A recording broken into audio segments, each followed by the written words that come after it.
I'm Claire Hamilton, 34, a single mom to my little boy, Noah.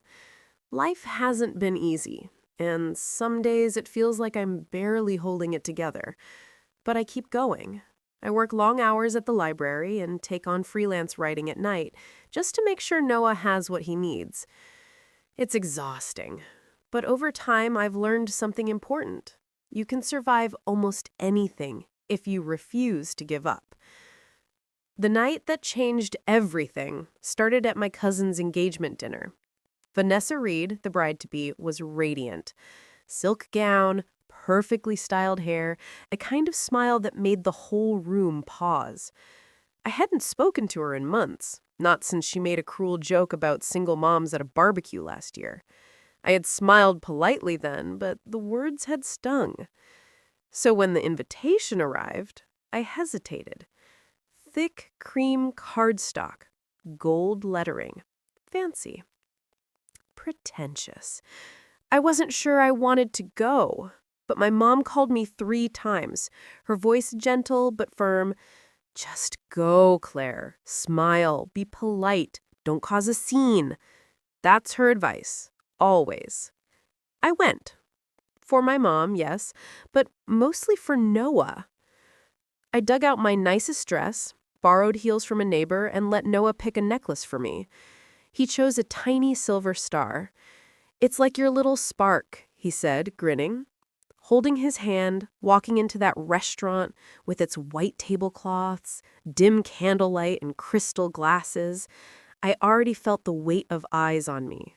The judgment was quiet, but it was there. Vanessa drifted around like she owned the room, flawless, confident, adored. And then she saw me, eyebrows lifted. "You came alone?" she asked, voice sweet but sharp. "Yes," I said calmly. "Oh, the kids' table is that way," she said, waving me off and moving along before I could respond. My mom leaned in and whispered, "You look nice tonight. Not beautiful, not proud, just nice. That's the ceiling they expect for women like me. Pleasant, quiet, forgettable." I smiled, nodded, and tried to melt into the background. Noah sat at the kids' table, drawing rockets on napkins, completely unaware of the tension surrounding us. I moved between tables, offering smiles, passing bread, listening to shallow conversations I hadn't asked for, jokes at my expense that weren't even subtle. For them, I wasn't a person. They'd already decided who I was. A cautionary tale. But I stayed. For Noah.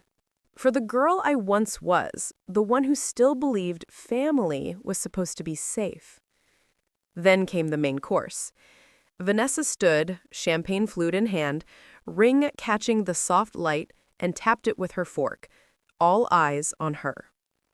"I just want to say," she began, smiling at the crowd, "how lucky we are to be surrounded by love tonight." Polite applause, a few soft cheers. Then she turned her gaze toward me. "I hope," she said, smirking, "that no one here ends up like some people, single, pushing 30, raising a child alone." Laughter erupted. Real laughter. Loud and cruel. My uncle banged his hand on the table. "Men don't want used goods," he added casually. I froze. My heart thudded in my chest. My hands gripped the napkin on my lap until it bunched into a knot. Across the room, Noah kept drawing, blissfully unaware. I wanted to disappear. No one spoke up. Not even a whisper.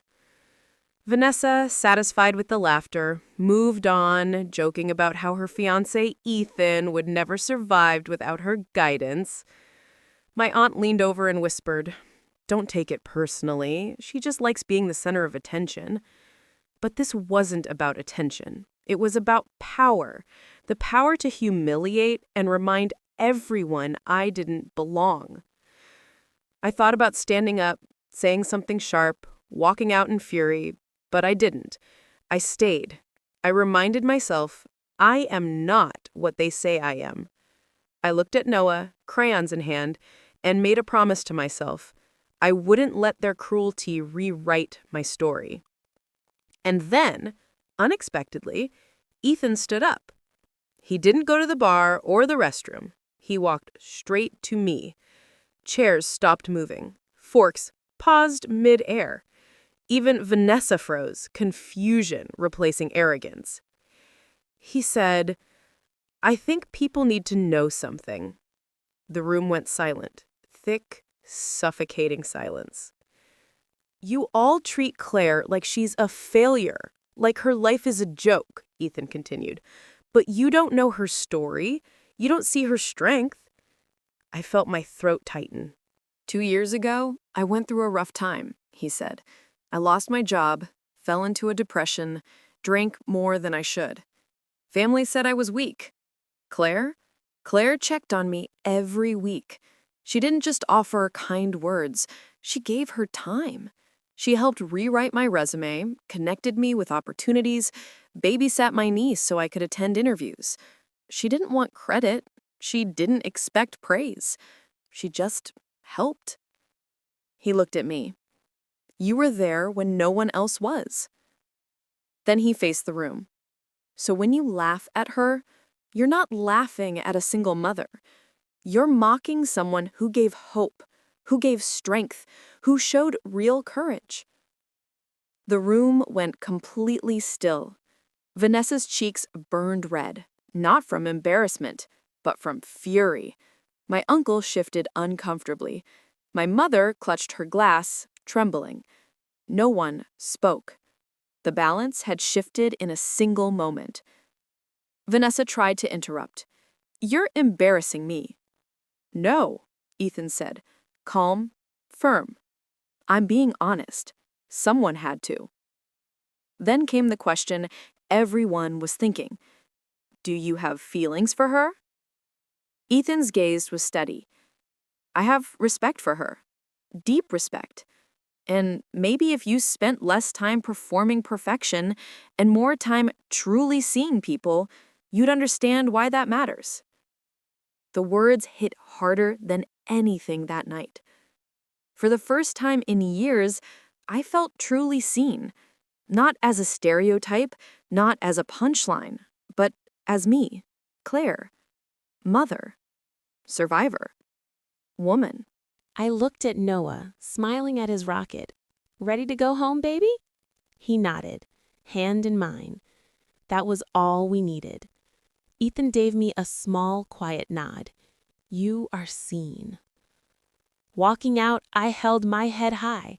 No grand gesture, no applause, just recognition, dignity, and the quiet power of being seen. I didn't shrink. I stood taller than I ever had. Vanessa thought she could humiliate me, thought power came from control and ridicule. But real power comes from honesty, courage, and standing up for others. Ethan reminded everyone that silence can equal complicity, but one voice, one honest voice, can change everything.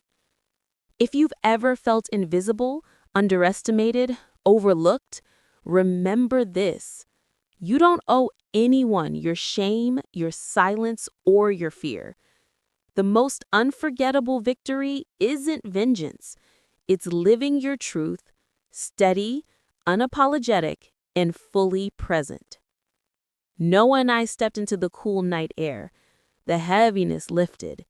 No applause, no fanfare, just recognition, dignity, and the quiet strength of being seen. And for the first time, I didn't shrink. I stood tall. Always had, always will.